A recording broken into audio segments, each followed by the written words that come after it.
Υπάρχει ένα νησί όπου η δύναμη της ανθρώπινης θέλησης και το μεγαλείο της αγάπης έγραψαν ιστορία. Είσαι εσύ ο άνθρωπος μου. Αντίο, κυρία. Δεν είσαι κόρη μου, Σοφία μου. Είσαι το παιδί της Άννας.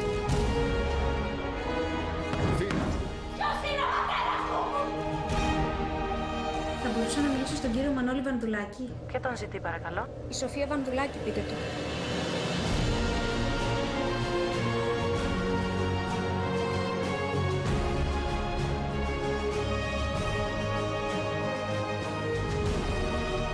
Αυτοί όλοι ήταν η οικογένειά μου, Αλέξης. Αυτοί ήταν ήρωες. Ξέρεις ποιος φέρθηκε χειρότερα από όλους? Εγώ.